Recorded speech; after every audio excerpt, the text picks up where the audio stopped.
Pri mojom úplne prvom videu bude to návod, ako sa pripojiť do FileZilla a upravovať súbory, pluginov a podobne. Takže ako prvé budeme potrebovať nejaký hosting alebo server. Ja som si vybral Atlantidu, toto je môj testovací server pre tieto účely, takže kľudne môžete vidieť aj FTP, mne to vôbec nevadí, si to pekne skopírujeme. Aby ste mohli vlastne upravovať súbory, ktoré sú na serveru, budete potrebovať nejaký program, pomocou ktorého sa do serveru pripojíte. Volá sa to, ja používam konkrétne FileZilla. Podľa mňa je to asi jeden z najlepších, môj názor.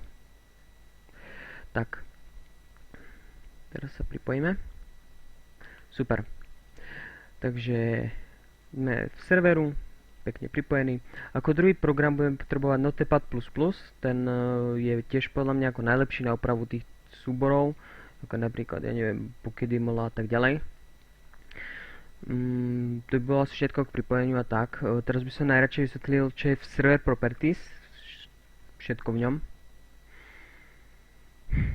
Kým sa zapne, ja povysvetovať, čo znamená. Takže Query Port znamená, aký budete mať query port, neviem, ak by si to inak vysvetlil, proste to zisťuje, keď máte nejaké skripty, tak to zisťuje, koľko je hráčov na serveri, či je server online a tak ďalej a tak ďalej a tak ďalej.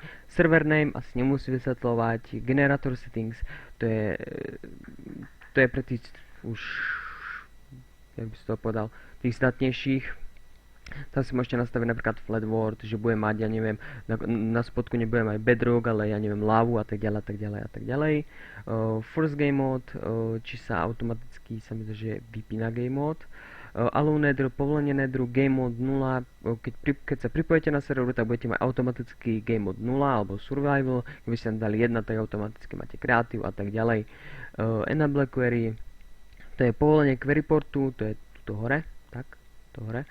Potom difficulty, obťažnosť, 0 je peaceful, 1 je easy, normal, hard a tak ďalej. Spawn monsters, spawnovanie monstier, OP permissions level, je to od 1 až do 4. Podľa toho, čím vyššie číslo, tak tým má viac permisí. Napríklad pri jednotke nemôžete dať, ja neviem, vypnúť server pomocou príkazu lomitko stop. Resource pack, keď máte na serveru nahraný resource pack, tak sa to automaticky hráčov pýta, čo chcú stiahnuť.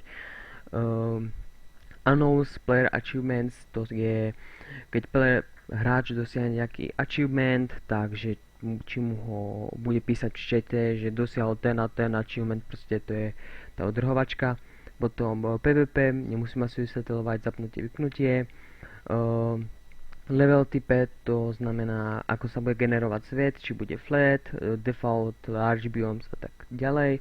Hardcore, keď dáte true, tak vždycky po smrti sa nepripojíte na server, dostanete automaticky ban. Enable command block, povolenie command blockov na serveri, koľko je maximálne hráčov na serveri, to asi vysvetľovať tiež nemusím. Max word size, to je, jak moc môžete ísť na každú stranu vo svete, takže na jednu stranu môžete ísť 29, koľko to je? 29,999 984 blokov. Server IP, proste či server port, je to port, ktorý je za IP adresu, cez ktorý sa pripájate. Server IP nemusím asi vysvetľovať. Spawnovanie NPC, to sú villagery alebo NPCčka, ktoré si vytvárate cez napríklad Citizens. Povolenie lietania, keď dáte true, tak budú môcť lietať automaticky, nemusíte im dávať limitku fly. Level name, jak sa bude volať svet, to si ukážeme tunak, vidíte, world, to je. Máte nastavenie world, tak sa bude volať world, keby si tam dali survival, tak sa vám tu vytvorí survival nether, survival the end. Ďalej, view distance, jak moc ďaleko vidíte, pri väčších serveroch to doporučujem na 5 až 6, to je väčší servery, sú také nad 30 hráčov. Resource pack, to som vysvetľoval tu.